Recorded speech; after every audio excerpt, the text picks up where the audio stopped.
Hey, everybody, it's Chris Aiken from the Classic Metal Show and the Aftershocks podcast. And I know you want to see this next episode, but right before we do it, just want to remind you that if you have an Amazon device, whether it's a TV or a Fire Stick or Fire Cube or whatever it would be, a Fire Box if you're old school, make sure you add the CMSPN to it. Just look up CMS Podcast Network on your Amazon device.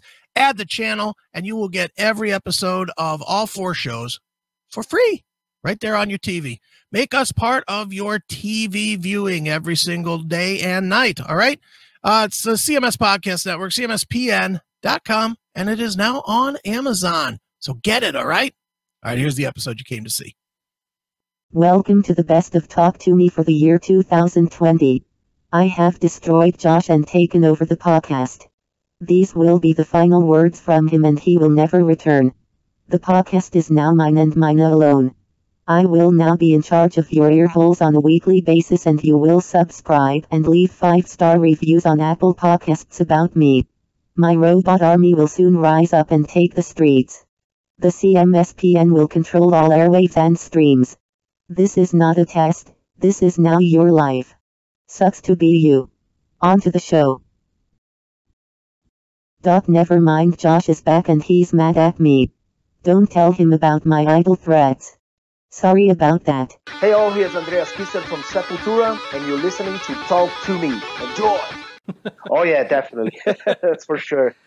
So being a world band and being a, not necessarily just an American band, where you want to go to New York or LA to record, do you find it being from Brazil and touring the world and being almost more of a world band, that going to Sweden to record isn't that maybe that outside the box than maybe if you grew up in in Nashville and you want to go record in LA or New York? Yeah, I guess so. I mean, we did albums all over the place. Of course, we started here in Brazil with a very poor technology and stuff, and the first album we did with an American producer, Scott Burns, he flew down to Scott Brazil. Yeah, he came down from Florida to Brazil to work in the best studio that we could find in Rio, was one of the great studio there. And then we went to Florida to record at the Morris Sound Studios. We recorded Rise there. Wow. And then KZD, we went to Wales, South Wales, to record at the Rockfield Studios, which is a legendary studio where Black Sabbath recorded and Queen recorded A Night at the Opera, and among others, it's a fantastic, iconic studio that we record KZD there. And then Roots were recorded in Malibu, and, we recorded in Brazil a lot of albums, like Against and Nation and all that stuff, but yeah, I mean, it's not necessarily only technology, I think the whole ambience and the vibes and of course the chemistry you have with the producer is very important, but we did great albums here in Brazil with all the limitations we had, but it's great that we have this possibility, that we know so many people. We travel a lot and tour a lot all over the place, so we meet a lot of people, so when it's time to find a producer or to find a direction, we have many options to choose from, which is great. And speaking of the studio, you've released so many great clips of you guys in the studio with Paulo and Eloy and you and Derek. And the one thing growing up playing bass, I hated the studio. There was something about that microscope that just gave me so much anxiety. And watching Paulo in the studio just struggling, brought back so many feelings and emotions that I haven't felt in a long time. And I think it's awesome that you guys put stuff like that out to kind of show that, not everybody's like a one take wonder, and the studio is very much a struggle. There's people that can go in and get it in one take, and then there's people that just it's not even about your talent. It's like wrapped up in your head. Yeah, it doesn't matter really, it doesn't matter how many takes, if you did one or if you did 100, it's all about the performance, the studio is a whole different world really. As you said, it is like a microscopical world that you hear all your mistakes and you hear all your stuff that you usually don't hear on the practice room or live, so it is a like a process of education, of yourself, that you have to relearn how to play certain things, and you have to adapt the position of the hand and stuff. So it is an evolution process, and it's not easy. It didn't supposed to be easy. I mean, even for one takers, I mean, the guys who comes there and do it at once, I mean, he's prepared for that, I mean, there's a lot of work, a lot of study, a lot of effort and energy for a guy to go there and do something like that. And we did, stuff. I mean, we just did like a recording for a Brazilian TV series here that is coming out in May. We did a cover version from a band, and that was the great opportunity for us to try to do a live recording, which we never did before. And we did it. Me, Eloy, and Paulo, we went there, and the first take was it's what it is. Of course, we did some overdubs of extra guitars and vocals and percussion and stuff. But, it was a great experience for us that to go there and play as a band, as a trio. And whatever we did, it's there registered, But it all depends on the concept of the album or what we're working on it and stuff, It's not necessarily a goal for any musicians to be like that, because it doesn't matter in the end, in the final result, If you have a good producer and if you always focus on your every 100th performance of the same part, it's going to get it right somehow, So, there's not a general rule or the only way to follow. Every band or every musician have a different approach to the studio and a different way of working, which is fine, Yeah, and I think in today's technology, you're not recording to tape, so you're not having to punch in and punch out. And, that was an art form to that, just being able for the producer to punch in and punch out, on time and things like that. So I think with the technology of today, you can really, really get in there and nitpick what you're playing. Yeah, I think, to record Quadra, for instance, in 1989, I think it will take a few months, just because of the time consuming of rewinding tape and cutting tape and stuff, when we came from that school, we use, the whole process of Sepultura history of recording in Brazil with very, limited equipment and then technology and Pro Tools and stuff. We lived through everything, when those things were really changing. I mean, the first time we used Pro Tools was on Against, in 1998 when we recorded with two producers, different producer, Howard Benson from the United States and Carlo Bartolini from Brazil, and they were dealing with new technology and doing an album together, was exciting, it was pretty cool. But that's I think why we're here still, after 35 years, because we learning and adapting ourselves with new technology and to keep Sepultura music as alive as possible. I think we achieved on Quadra a much live situation than compared to Machine Messiah, for instance. It's a much more loose album, much more relaxed, just a few edits, especially on the drums, the drums is really flowing and everything. And that helps, a lot, everything else that comes after that, So with Quadra coming out tomorrow, you're finally getting it out. How long has the album been completed? Yeah, the album was, we recorded the album in Sweden last August, September, something like that. And the album has been done since October or something, because we presented the cover and we played Isolation, the first song on the album, at Rock in Rio Festival on October 4th, That's where we had to deliver the masters and everything, So since October, everything is ready and to go. And yeah, finally tomorrow is out. It's like the anxiety and all the great feedback that we've been having so far, from Isolation and Last Time, and also the artwork for the cover. Everything's been very positive, So it's really exciting. It's been a long time that we don't have such an amazing response for singles, for something that did even come out yet, for the whole album. But, we had already a North American tour announced, amazing festivals in the summer in Europe, in June, July. So, and always going to start tomorrow, so it's going to be great.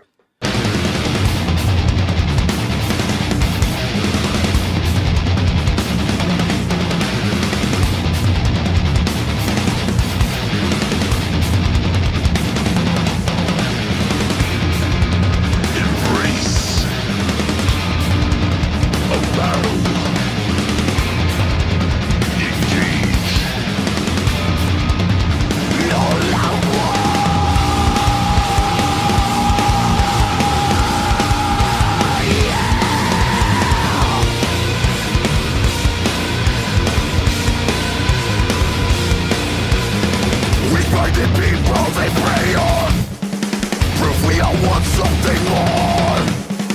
I fear before an invader. The noises and killing the true. A desperate way to gain the faith. Emotions controlling the will. It will make no difference the era we live. We join and witness to lies. Wake up, or still play. Brainwashed, politics.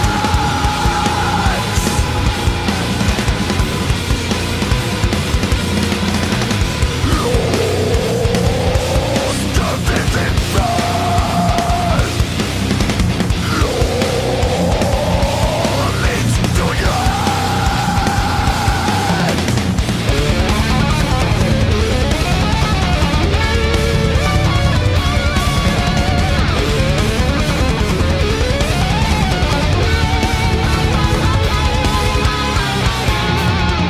divide and conquer. The fall of faith. Won't sit and wait for decisions. It's only a matter of time. A day will come, it's on the way. The terror will come to an end. It makes no difference, the era we live. Excite and witness to life. Wake up, or still play. Brainwash, politics. Wake up, or still play. Brainwash, politics. Lost, death and blood. Lord leads to your end.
Lost in disbelief, failed democracy.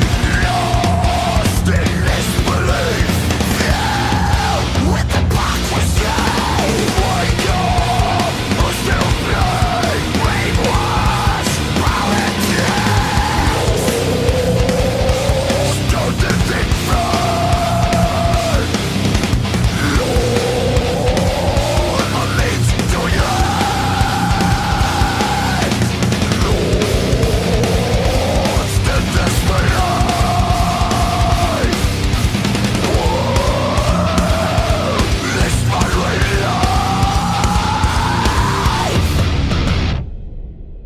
I know that the backstory of this a little bit is everyone came to the album with 2 songs, and then you guys collectively did 2 other songs for a total of 10 songs. So we'll start with Bobby. What 2 songs did you pick out, and what was kind of your reasoning behind it?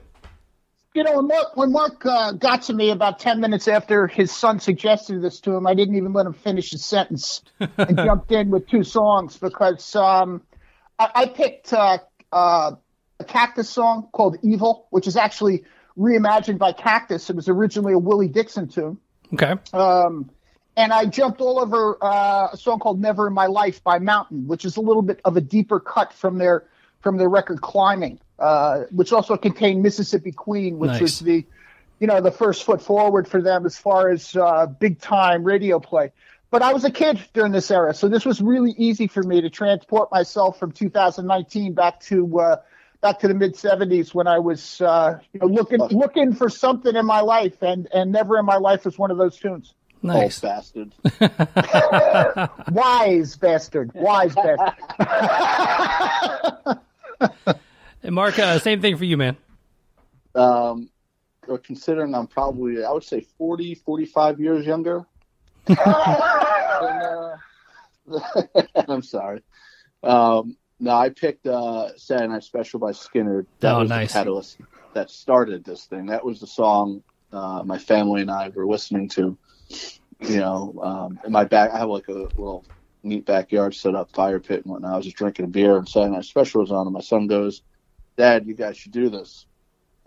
And he, I guess he thought this, and I thought this. Well, this wouldn't work for Metal Allegiance, that's for sure. And then all of a sudden, the light bulb went off, and I started hearing guitar parts, drum parts, guitar riffs, and all this shit started going off in my brain. And coincidentally, at the same time, I was texting with Blitz, busting his chops or dissing him on something. And I texted him. I was like, "Hey, man, I got to call you." And I called him. I was like, "Hey, what do you think about doing something like this?" And then that's when he rifled off those songs. And that's kind of how this was born, just from that 5-minute span right there. And then on the flip side of things, I knew I wanted to do a ZZ Top song. And Tres Hombres is one of my favorite records of all time. And I could have easily picked LaGrange. I could have easily picked any song off that. But I picked Beer Drinkers and Hellraisers just because I wanted to see if we could turn into a thrash jam band. And I wanted to see what we could do with something like that that's so open for interpretation. And hence the two songs I picked.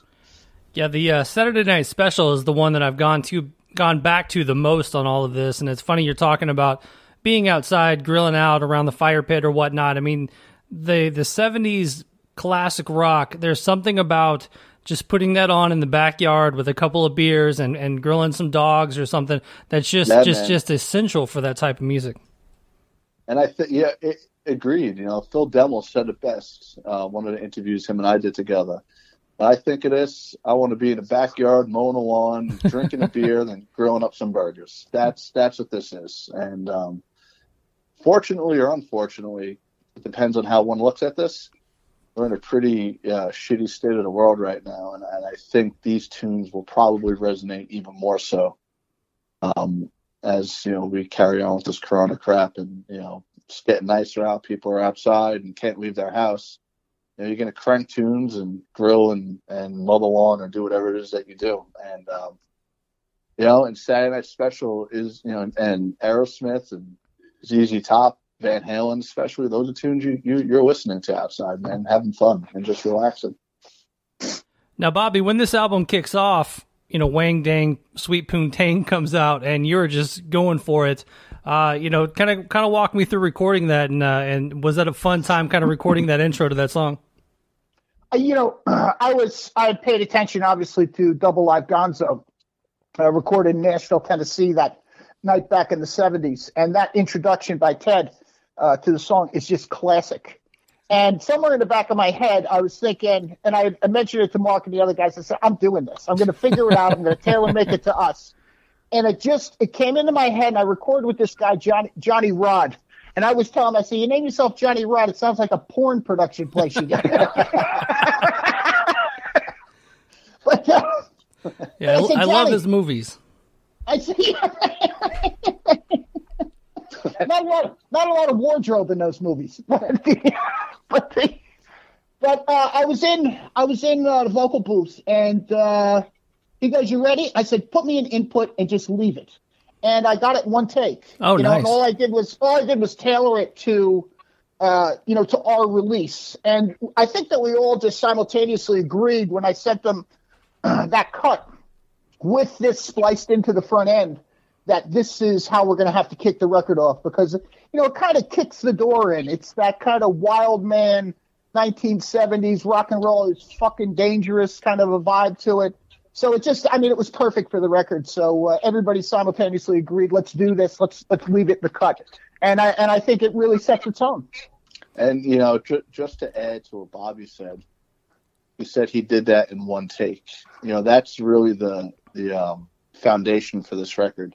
All of us, we all, we're in that 70s mindset. And, anyone who knows anything about recording, If you were a recording musician in the 70s and you were on a label, you had to have your shit together as a musician. And there was no undo, copy and paste, delete,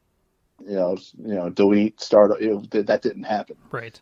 So Portnoy, he tracked all his drums live to Phil and I in one day. So it captures that energy, and that was one take, maybe two takes if he wasn't happy with something. And same thing with myself. I went into the mindset with recording bass going, I need to do this in one take. And if I don't do this in one full take and I screw it up, I'm throwing everything away and starting over.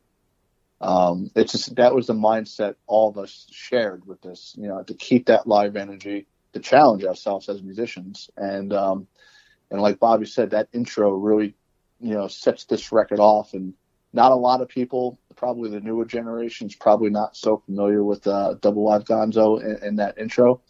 And I think it captures the spirit of this record and our mindset with this record. Now, I know, Mark, you've done the Metal Allegiance thing for a long time, so you've got a relationship with a lot of people out there, with Ellefson, with Portnoy, and things like that. But getting this album together, just getting it together, kind of talk me through, like putting the four people together. Well, MA is definitely the spark plug here. Bobby and I had a great chemistry. We co-wrote a song together for the last MA record. And when I delivered him the music and the lyrics, I said, hey, man, this is the music. These are the lyrics. Let me know what you think. He came back to me and he asked, can I, alter things to fix my vocal style? And says, absolutely. So we so we took the concept of the song I written and we changed it and we co-wrote it together, the lyrics, which was awesome. And I had a blast doing it with him. We developed a really good chemistry in writing that tune, which is Mother of Sin on the last record. Moving forward from there, Portnoy, this is our fourth record together. We have a good in-studio chemistry. He knows how I work. I know how he works. And I warned Blitz and Demel, good luck. But I know how Mike works. And so we have that chemistry from countless shows to, 3 records previously. And with Phil, he's always been my stage right buddy in all the gigs we've done. Either him or Andreas over there with me.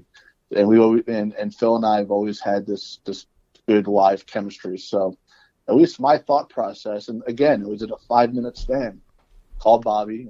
Bobby and I were toying around about doing something together. We didn't know what it was going to be. I guess this is it. But we wanted to do something together outside of MA. And then Portnoy and Demel just came up literally within a 5-minute span. It wasn't, a thought out plan. It wasn't a grand scheme. I want to get this guy and this guy. It was not that at all. It's very spontaneous, very fast moving project. Now, I do want to go back to Metal Allegiance for one second with Metal Allegiance. What were you doing prior to Metal Allegiance that got you in a position to kind of bring so many just metal powerhouses together? I don't know. It was, I worked in the business for a long time and I knew a lot of these guys. And then when MA started, we started again, I guess much like BPMD. We were a glorified cover band. It was dudes having fun, and it was on the Motorhead motorboat cruise, the first one, that we kind of said, we should write a record as MA. And Portnoy, I think it was Portnoy. It was either Portnoy or Dave, and they knew I played and they knew what I could do, writing, playing bass, lyrically. Portnoy actually saw one of my lyric books and goes, dude, why aren't you getting any of this out there? And that's kind of how I got roped into it. And it was just, again, same thing. It wasn't planned, man. If you would have asked me 6 years ago, if that was going to happen, I probably would have laughed. So it was definitely spontaneous, same thing. But again, I worked in the business. I knew these dudes. We were all friends. And it was just a hurricane in the Atlantic Ocean circling Cuba where all this kind of came into fruition.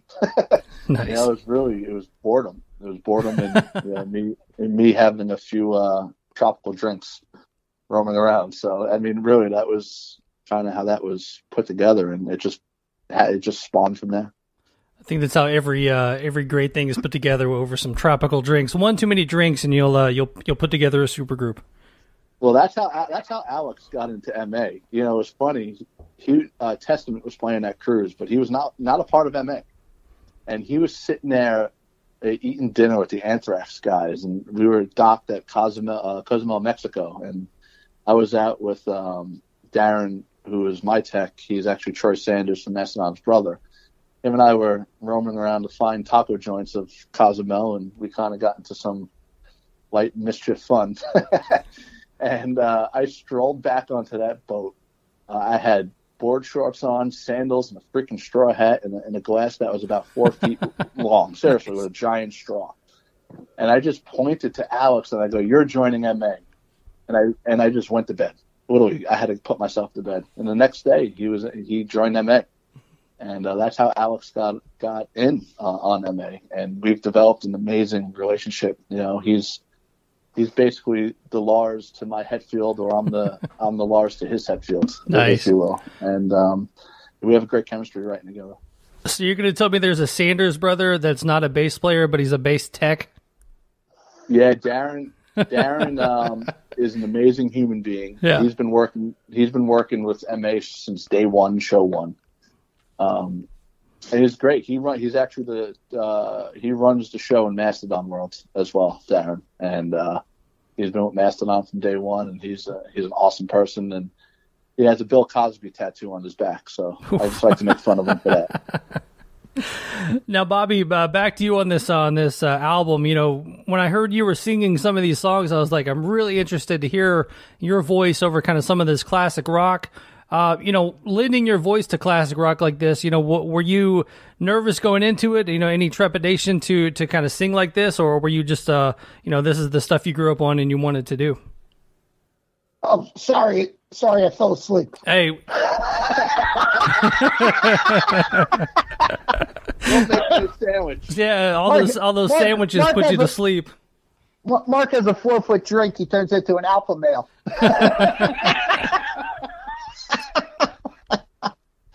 But listen, Josh, I came from this era. You know, I mean, I've said it in other interviews. I was going through puberty when all these fucking songs were released. So, I mean, these were, in many cases, or at least these bands were my introduction into wanting something.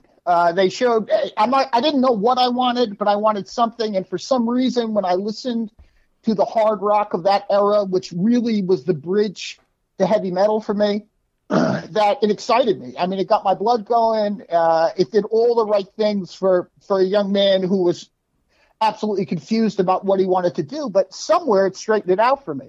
I just mentioned to somebody my first concert was Queen in 1975. So, I mean, if you see Freddie Mercury on Sheer Heart Attack, somewhere inside you want more of that drug.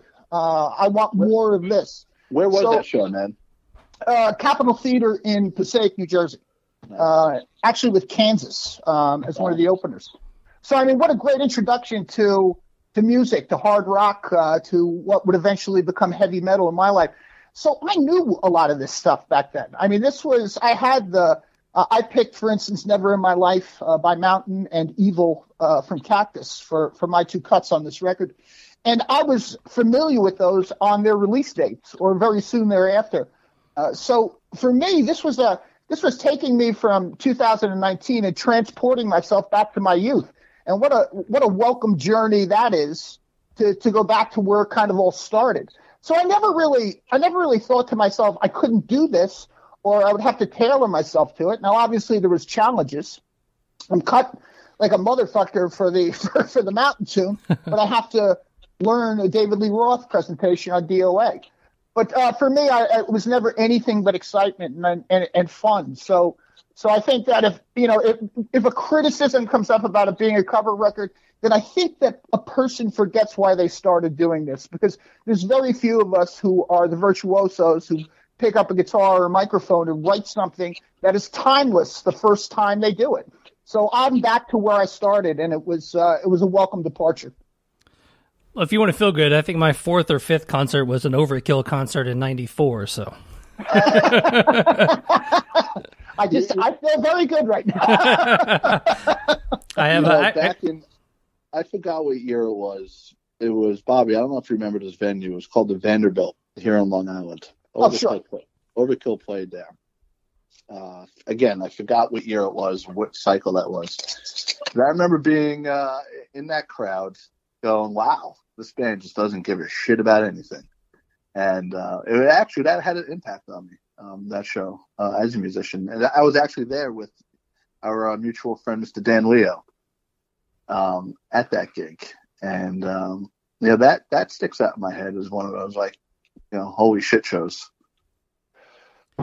Yeah, I've definitely got a photo of me and you, Bobby, from that show, and I've definitely got a nice coming in crustache, all that good stuff. So. Awesome.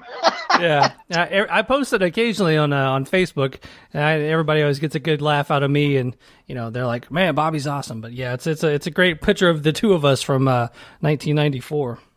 Oh, that's killer, man.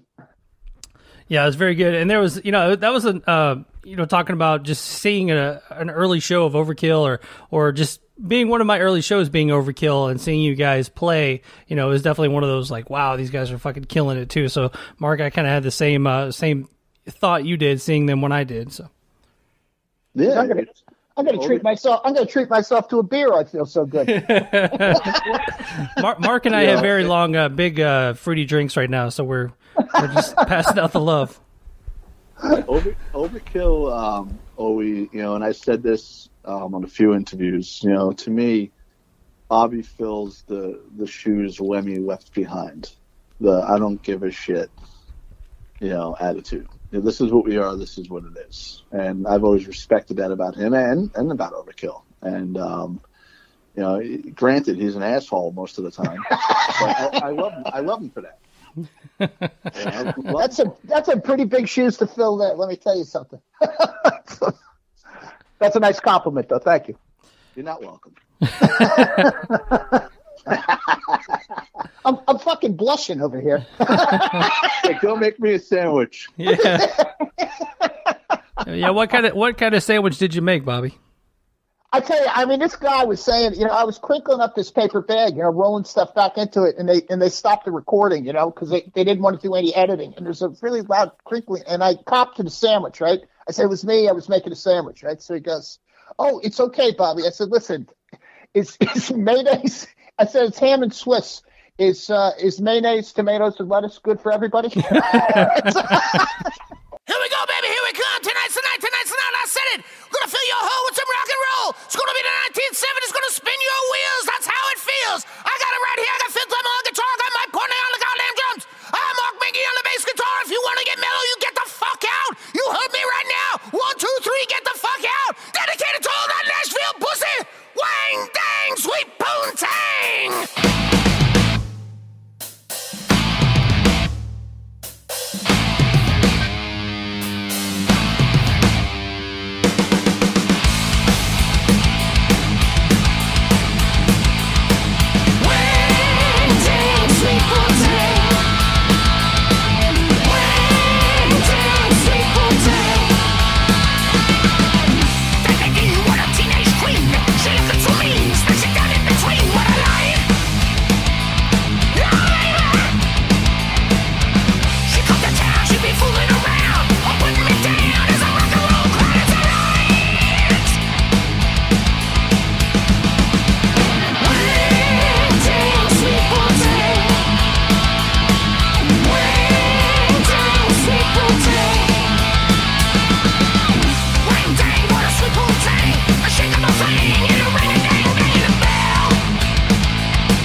Now, I did want to get back to one thing with the set list, and I talked about you guys switch up the set, make it interesting for yourselves.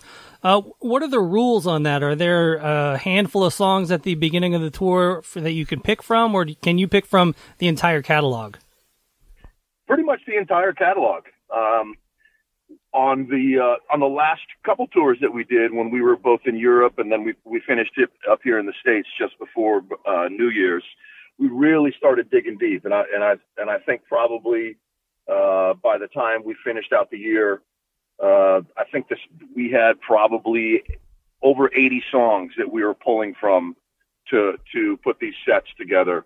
And the cool thing about that is that you sort of get back in touch with the catalog that you might have written 20 years ago, and looking at that material now through the lens of all the experiences that we've had, it can be exciting because you discover stuff that you didn't know you were doing back then, and also I hear influences that I'd sort of forgotten about that come through in some of those old songs. So it's good on a lot of levels. Has anyone given you a set list and you look at it and you're like, what song is that? You have to because with such a vast catalog, if you hit a deep track off of Passive Restraints or something, you're like, what's going on here? Well, luckily the one rule that we do have is that if we're going to pull a song that we haven't played in a while, we got to do it at sound check. So oftentimes our sound checks are us sort of playing maybe an old song out of the catalog just to reacquaint ourselves with the parts and the idea of it.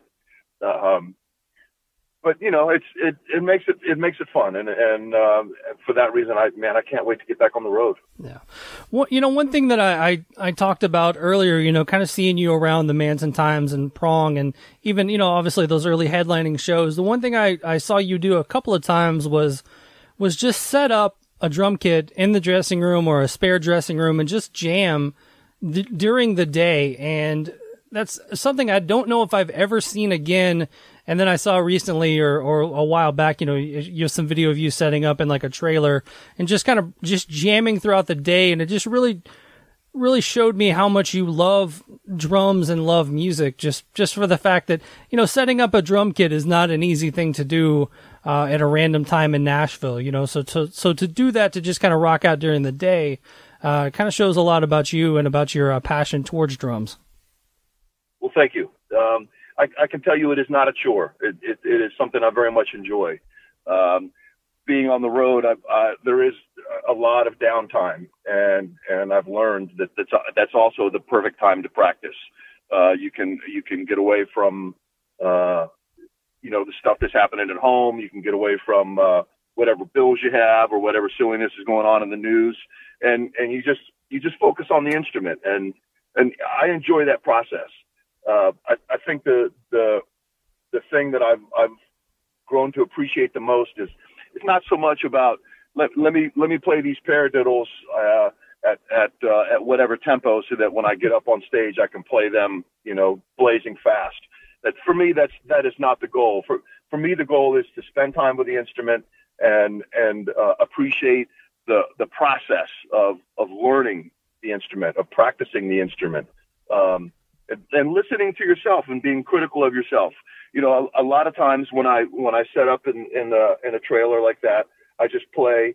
I think people walk by and they listen to what I'm playing, and they have this idea of what I'm this guy that plays in this band Clutch. It's supposed to sound a certain way when I practice, and I've learned to divorce myself from that.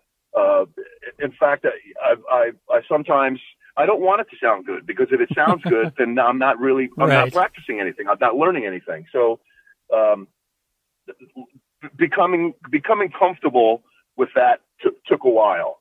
But man, I just enjoy it, and every minute I can that I've got to spend on the drums, I appreciate it and enjoy it.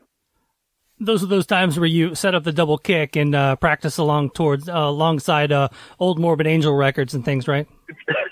Well, I tell you what. First of all, I am a Morbid Angel fan. Oh, they're great. And secondly, there was a point during the lockdown where I did have 2 bass drums set up in my basement, and I was giving it a shot, and I realized I'm just as shitty at double bass today as I was back in 1990. Yeah, there's some double bass on that early Morbid Angel stuff. What's the drummer's name? Like Pete Commando something or other. But yeah, man, he was a monster. And there was some times where the music would cut out and it would just be double bass, and you're like, man, that's just too good. Yeah, Pete Sandoval. Yeah, there you go. Yeah, so those early Morbid Angel records were super important. Altars of Madness, especially, I think that was one that really knocked me out. Because, of course, there was the brutality of it all. But there was some beautiful playing. There was some inventive shit going on. And rhythmically, there's a lot of cool stuff happening. I feel like there's always bands that come out of a genre that sort of transcend the genre. Yeah. I think Bad Brains did that for hardcore. You can call them a hardcore band, but they're bigger than that. Oh yeah. And I think those early Morbid Angels records are the same way. Sure, you can call it death metal or whatever you want to, Florida metal or whatever you want to call it. But it's bigger than that. And those guys I think influenced generations of musicians after them. It just hit me that I believe Shauna Potter is on one of your latest. I know the latest videos. So what's your connection with her? Shauna works at a guitar repair place in Baltimore called Big Crunch Audio, and she and Brooks run this shop out of the same building that we do actually a lot of recording in. Jay Robbins has a studio called Magpie Cage. And so they run a guitar shop out of there. We're friendly with them. I've known them for years. And we needed a female character to be in our Willie Nelson video. Yes. It just so happened that she also sang backups on that tune. And so we said, hey, come on out and hang with us and let's make a video. And it was great. We had fun. And it's another one of those things too, where maybe people who are not familiar with Clutch but are familiar with War on Women, they see here in the video, and vice versa for Clutch fans. It's just good stuff, man. It's all music, Let's just appreciate one another and let's support one another. The Vault series, you guys did one thing that when I first saw it, I was like, oh no, and that was the re-record of Spacegrass. But I will say that, man, it sounds so good, and it sounds just it didn't lose anything, and it almost made it better. So I think you did one thing that most bands cannot do, and then it's re-record a classic and actually update it and make it sound better. Well, thank you. I appreciate that. That was something we certainly considered, and I'm sure there's a whole bunch of people who still prefer the original, and that's okay by me. The purpose of the Vault series it gives us an opportunity to get into the studio and not necessarily think about recording an entire record. It's more about just getting in there, keeping our studio chops up, and just trying some stuff. So we did some covers. We re-recorded some old Clutch classics. But this way, more than anything, we stay comfortable being in the studio, because I think that's important. The studio environment is so different than I think what we do best, which is being on stage. It's important for us to keep in touch with that. And so this allows us to just go in the studio every, maybe a couple months, record some songs, and not really have to think so much about, how does this fit in with the rest of the album, and who's going to mix this, and, does this song work with the rest of the record? It's more just, it keeps it fun. It keeps it light. And then we get to hang out with our buddy Jay Robbins, who's always fun to hang out with. And so it's good stuff. Yeah, it was very good, man. And the, just like I said, it's very hard for bands to kind of capture that magic twice. And I think you guys did it. Was there any business side of that kind of coming back around to where maybe you don't own the rights to the original, so you want the re-record so you can put it in syncs and things like that? Or is it just purely, just studio stuff? No, I think, no, it really was just a sort of an artistic choice.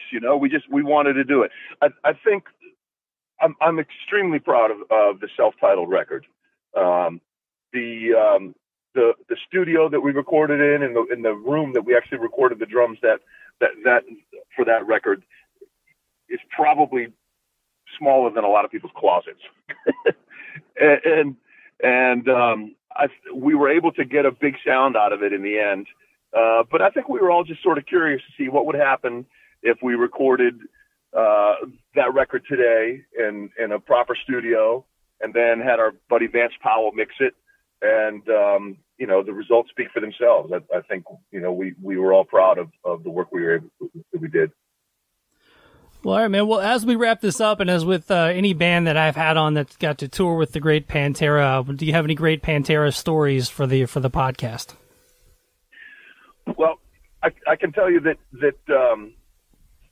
band at that time was nothing like I'd ever seen before. I watched every single show, and the power that band was able to put off stage, I think was pretty mind blowing. The guys in the band were all great dudes, they were humble and happy to have us on tour, very friendly towards us. And those shows that we played were some of the biggest shows we ever played up to that point. I think probably the one show that really stands out for me the most was when we played in Brownsville, Texas, which is almost on the Mexican line, super far south in Texas. We've never played that far south ever again since then. And the crowd there was just absolutely on fire. And I think probably a lot of people think, that might have been sort of the peak of the band when they had their catalog going for them. They had the stage show was totally happening, and those guys were just absolutely on fire.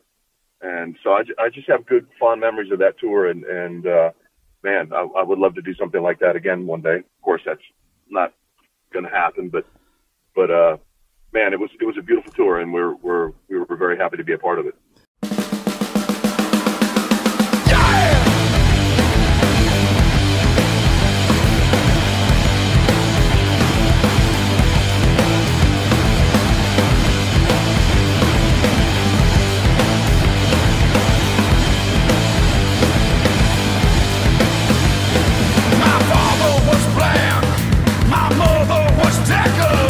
Believe me, my friend, it doesn't get any better.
got your whole life to write your first album. You've got about 9 months to write the second one, right? And I think the same is true with a book. You know, you've kind of got your whole life to sort of write this first book.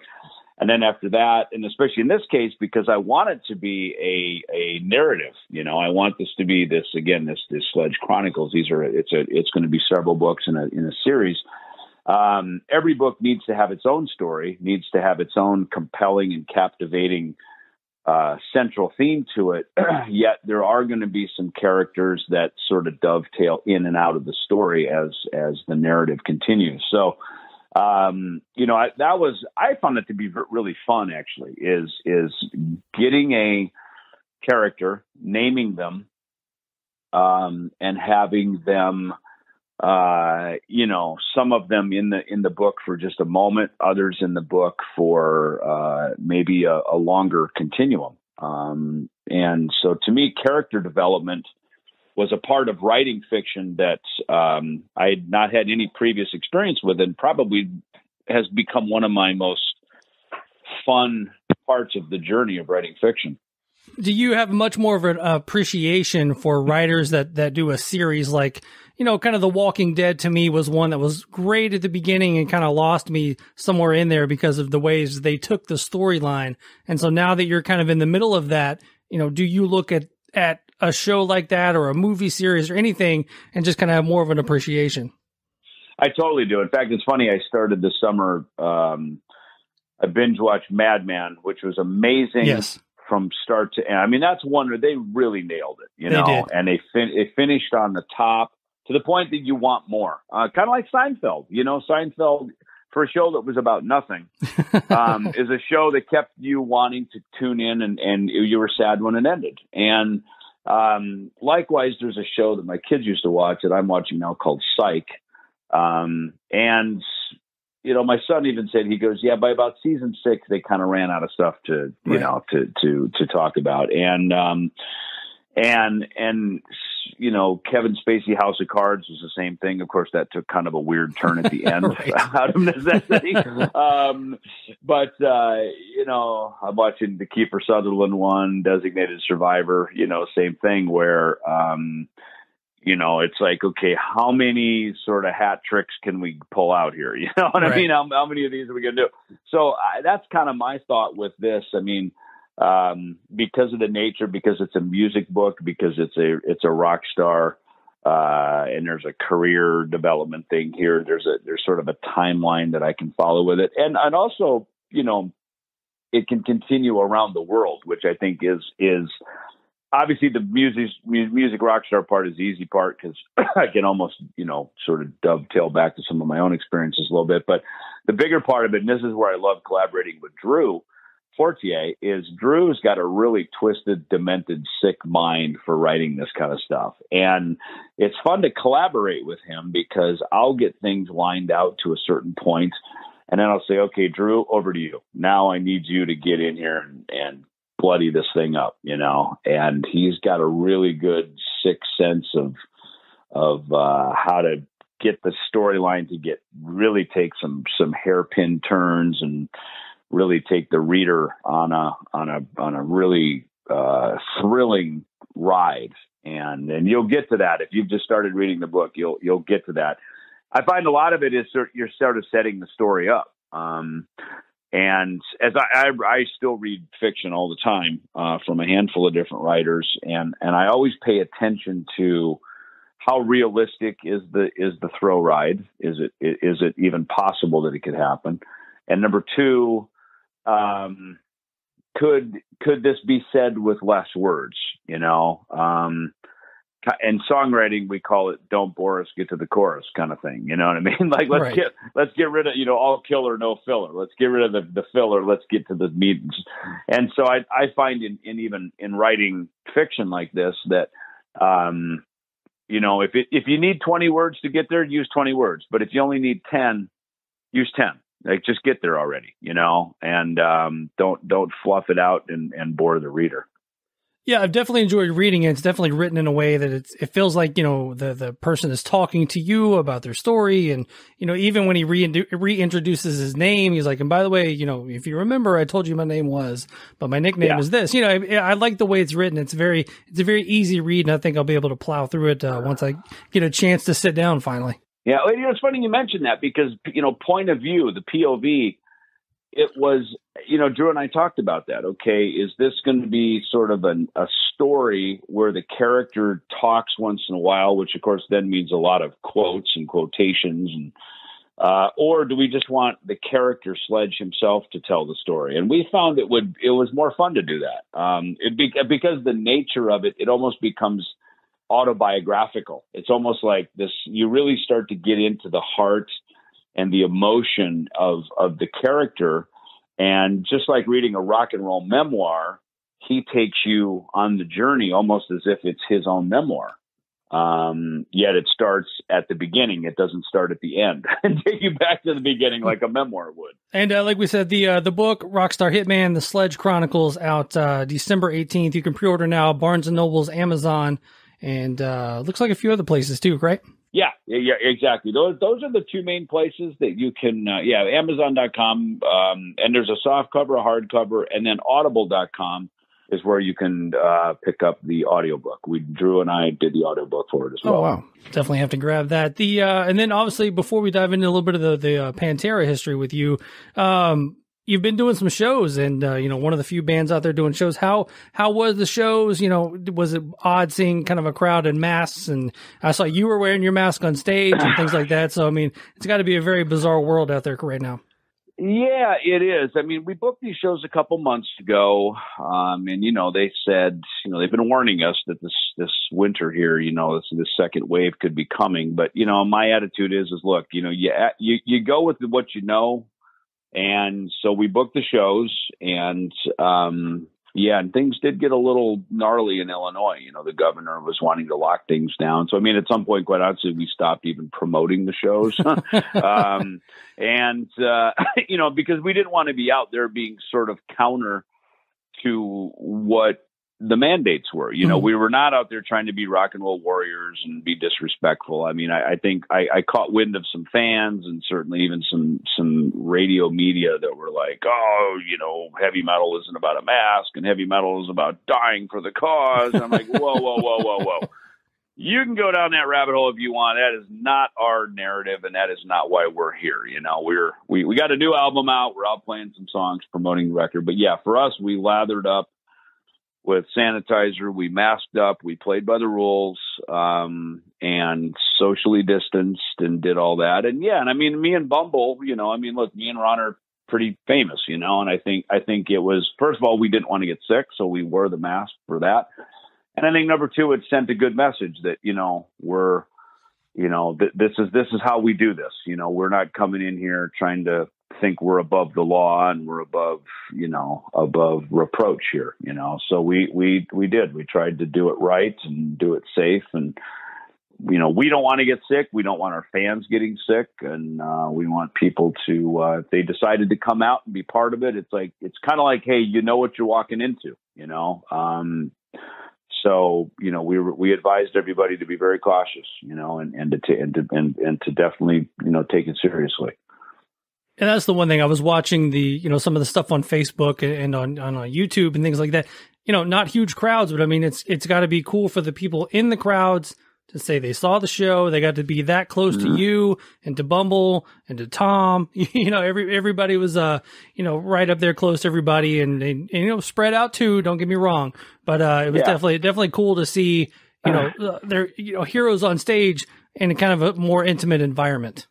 Well, you're right. And again, we played some very outlying tertiary areas, Pekin, Illinois, where they, didn't have high spiking numbers. And, even Indianapolis was fairly safe. Everybody was masked up though. And, we didn't go out there expecting to pack these places. In fact, it was understood that they were going to absolutely not be packed. So, part of it was, every night to some degree. Yeah, some of this stuff always ends up on social media, so to some degree, it's sort of a free live stream. Right. And we did a free live stream. In fact, we paid. It's funny. Metallica and Garth Brooks and a lot of big groups have been doing these, which is awesome. These are big bands that have the infrastructure and they can sell the tickets and do that. Obviously with Ellefson and promoting a covers record where, we realize our place.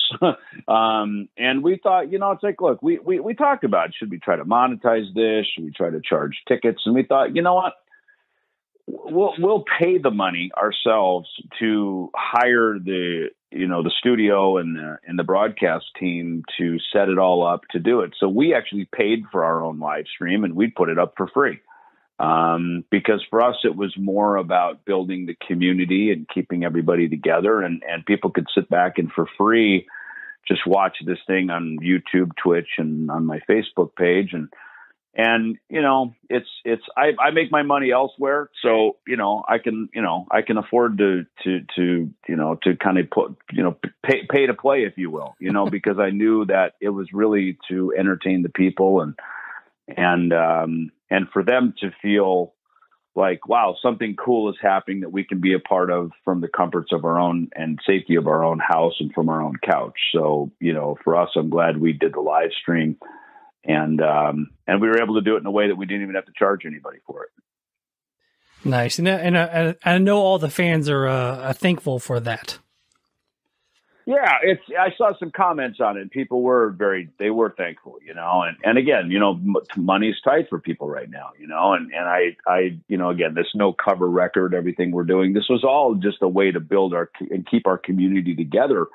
That's the spirit of the whole thing, is this random moment in time where we could have this collaboration and make what I feel is a really, really good record with great songs on it. And really good friends, and we all play nice with each other. We play well together.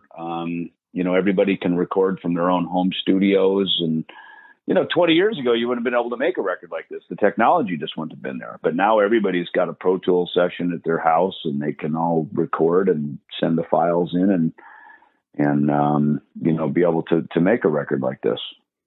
Yeah, it's been very strange. I mean, I haven't played in years, but then maybe a year or so ago, I did a podcast super group type thing where we did a Deftones song, and I just recorded my bass parts on a laptop, and I was just like, wow, this is different.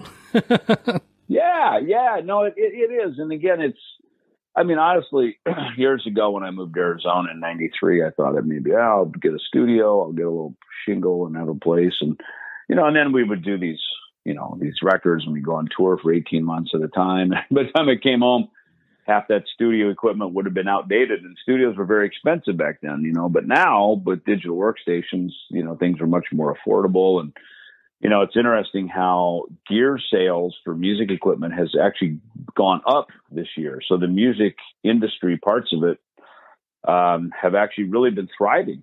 People are home, they buying microphones and guitars and recording equipment, and they're making records and podcasts and doing all kinds of stuff at home. So, it's nice to see the human ingenuity kick in when times get tough. We don't get held down. We step up and we thrive.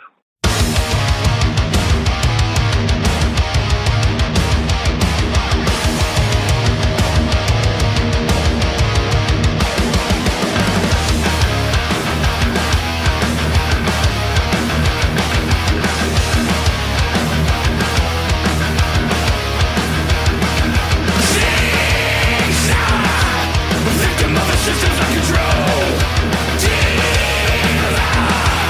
striking terror.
that want to hear it. Well, and somewhere in there, and actually I've been to this Guitar Center, so like when I heard you met David Koresh at the Guitar Center, I was like, oh, I know where that's at, because I've been out there in my touring days, played LA a couple of times, and definitely got to go to that Guitar Center. But, what was it kind of like meeting David for the first time, especially in a Guitar Center, and then, how prevalent was music throughout this entire journey that you had with him?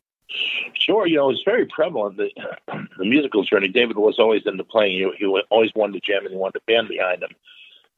But what happened with Koresh, and I know I'm answering the second part of this first, was early on he wrote songs. Like there's that song Madman of Waco that was about his rival George, that everyone thought it was about him. Like, as everyone called him the Madman of Waco, Right. But it was actually about George Roden, who ended up killing his best friend with an axe. This guy was really kind of out there. Yeah. And Koresh wrote that song. Back then he was doing songs. And, when I came into play, he was just jamming. That was it. He would just jam very progressive kind of guitar lick. His influences at the time that I came into the group were like Joe Satriani, Steve Vai, that kind of thing. Okay. And he was trying to emulate them and trying to pursue his chops, get his chops more in that vein. And, I was a pretty good drummer, but that wasn't really my style. I was more of a Led Zeppelin kind of guy with the feel and the laid-back thing. As a drummer, being younger, you want to stand out. But what happened now as a drummer, I don't want to stand out. I want to keep very simple beats and be in the background and play for the song. And it's probably taken me 25 years to do that. But now if someone asks me to do a solo, I feel like I'm Purple or something. It's like, why? Nobody wants to hear a drum solo, dude. How about I just play the song and we move on? It's that kind of thing. Yeah. Well, that's one thing I noticed about even the documentary or the docu-series or whatever. I'm sorry, the mini-series, and then the old photos of David. He's got some very 80s metal guitars. So I was like, man, he had to have had some awesome influences. It's not just a Les Paul. It was always something crazy and pointy. And then, he also had Cliff Sellers, who was a member of the community, who was an amazing artist. Yeah. Cliff had done a lot of work, and he would airbrush guitars and just do these custom guitar pieces that were just out of this world. And, it was really only for the group that he did stuff. So his artwork, all the motorcycles, David bought motorcycles for all the guys, of course, before I came into the group. Yeah. And always a day late and a dollar short, right? What did I tell you? I'm always coming to the end of the party, dude. I'm always coming to the end of the party. That's going to be on my grade. Right. How prevalent was music in Mount Carmel? Was David still listening to metal and all that stuff in the compound, or was it kind of like passé at that time? I wouldn't say it was passé. He was always a very focused individual. Yeah. And his chief focus was Scripture, understanding of Scripture, pursuit of Scripture, and more importantly, teaching it, because he believed he had all the answers. Yeah. Most of the people around him believed that he had the answers that certainly we were never able to find on our own. Steve Schneider, was taught comparative religion, so just listening to Steve and Dave debate, or maybe Wayne Martin and Steve and Dave talk, was a fascinating thing, being in that room and listening to them to get to the depths of what like Isaiah is really saying and what is Jeremiah really saying. And hey, Pablo, come here and help us with this Hebrew word here. Let's find out what that really means. So that, all that stuff was fascinating to me. David just focused on either on that or his own playing. Yeah. Like I said, his influence was like Satriani and Vai, but he believed that you shouldn't listen to a lot of influences. Right. And go out there and just like buy every record, listen to every record, and try to emulate those people, because you got to try to find your own style. And so the best way to try to find your own style is to woodshed, sit in a room and play on your own and try to find what sounds good to you. That was impossible for me as a drummer, because I was just so influenced by music, and I loved music so much that I wanted to listen to what every artist was doing. So you could say I did myself a disservice by not really finding my own drum style, but I at the same time, I also come through the back door a lot when it comes to rhythm, and I will do things that people don't expect. And I think that the part is because I've listened to so much music, and not just one type of music, but, fusion or what. There's all kinds of influences out there that I've listened. I played in jazz bands. I played in a Zydeco band once. I played in a Tejano band, congas for a Tejano band once. I've tried to do every form of music that I could play with other people, because that's how you grow as a musician. But I've always been a rocker. So the periods of time where I personally was in a jazz band, I'd usually get fired within a couple months because it would progressively get louder, or progressively get more rocky, and it would progressively get faster. And I just couldn't seem to help myself. So I'm glad that I took the challenge to play those styles of music with people. But deep down, I'm a rocker, and I just had to face that at one point and say, okay, let's hit them hard. How often would you guys rehearse? Was it a kind of a set thing, or was it like, hey, let's all go jam, or how did that work out? It was every night. And what would happen when you were at Mount Carmel, especially for that last year, right before the BATF came in, we were pretty much solidly living in Waco at the property there, what I call Mount Carmel. People call it the compound. Compound's a word that the government and the media used to help to demonize the group. They tried to make it sound like we had a military compound. That place was made out of sheetrock and plywood. Seriously, it was about as fortified as a Dixie cup.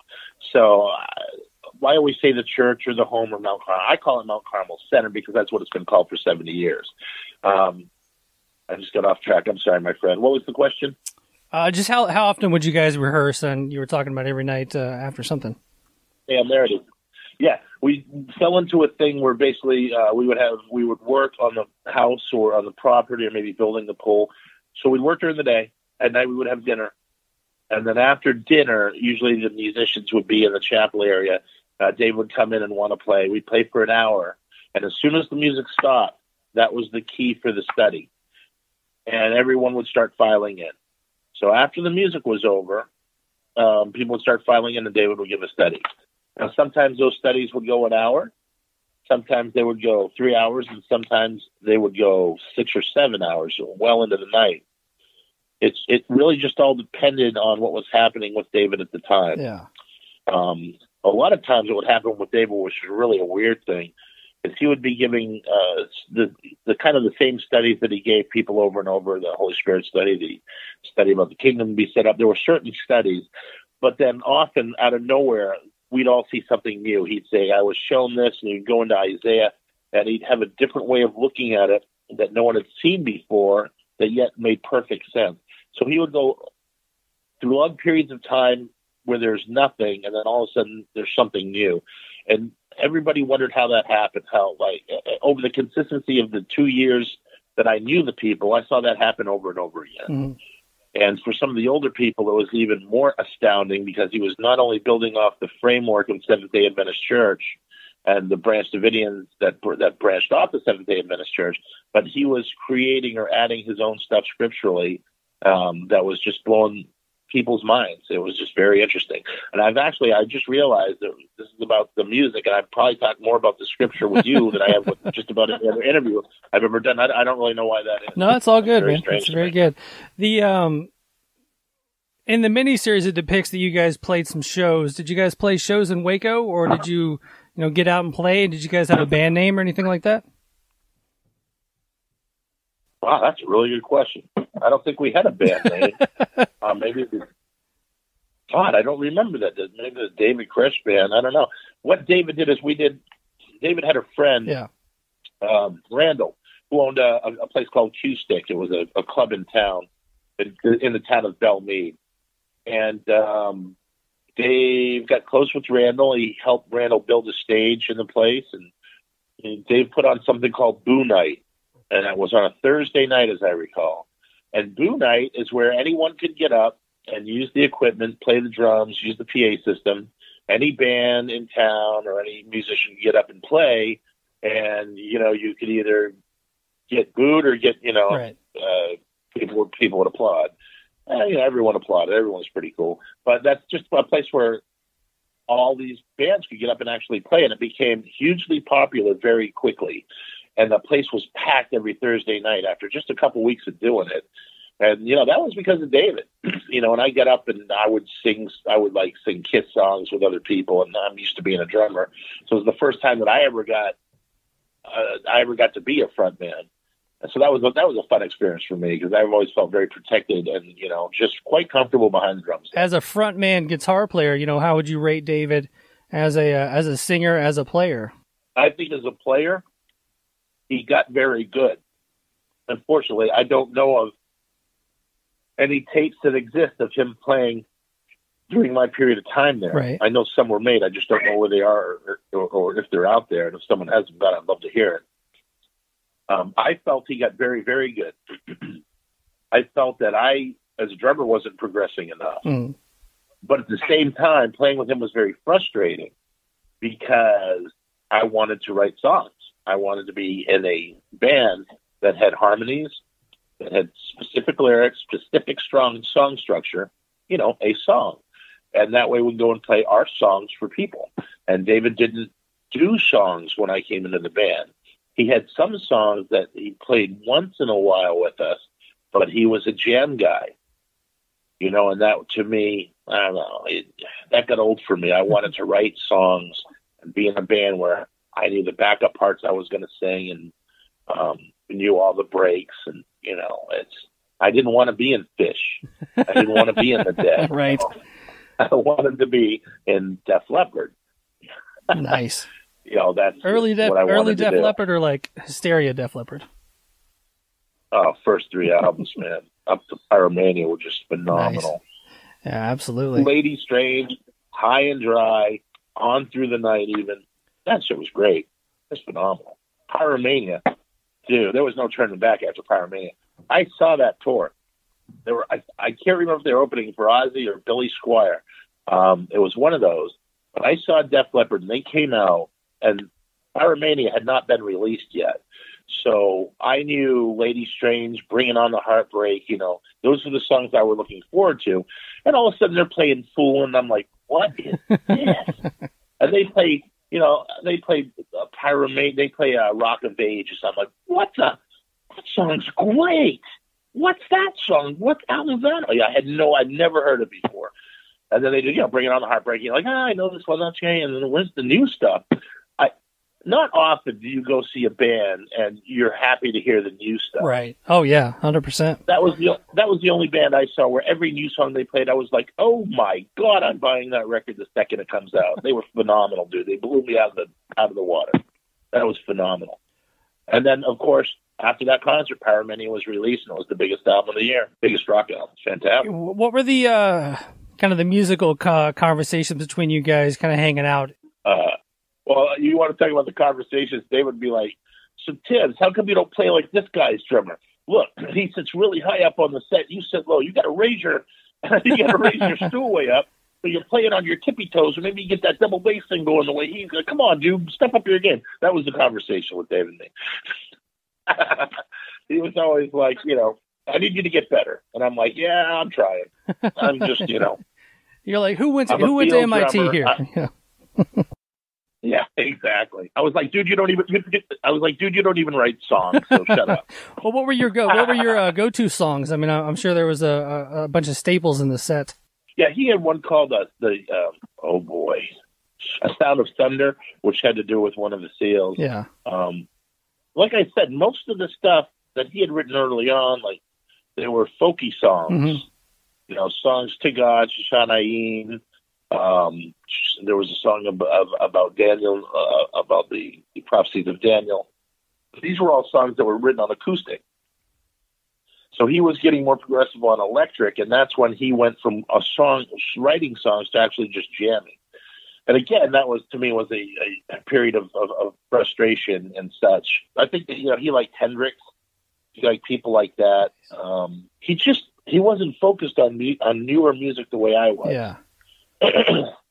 Yeah. Well, I would have kind of liked to hear his thought on, because, I mean, roughly the late 80s, early 90s, there was a big Christian metal scene, you know, Barren Cross and Stryper and Tourniquet, you know, all those guys were coming out, and I kind of wonder at what his thought on that would be, you know, if he would dissect those lyrics and be like, no, that's not right. That, kind of get in the mind of that mindset there. That's That's a really interesting question. Boy, I don't remember that ever being a thing for him. Yeah. Yeah. I'm percolating something here because that's a great question, man. Yeah. Really, no, that's a great question. He never really got into it. I mean, I think that he felt. Okay, I'll be honest with you. Okay. David Kress felt that most Christians were just skimming the surface. That, they just wanted to accept that Christ said, accept him as your Savior and you're saved, and that's it. So it's pretty easy for Christians.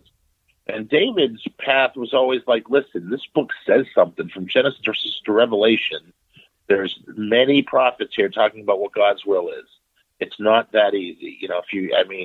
If that's good for you, fine. But I know what the scripture really says, and it's not what the Christians say that it says. There's so much more, so much depth between the Old and the New Testament that needs to be seen together as one, as opposed to just the New Testament undoing what the Old Testament does, or the New Covenant. In other words, if you come into the New Testament, you don't have to follow all the laws of old because Christ has made a new covenant with you. A lot of Christians believe that. Hey, like I said, that's absolutely fine if that's your faith.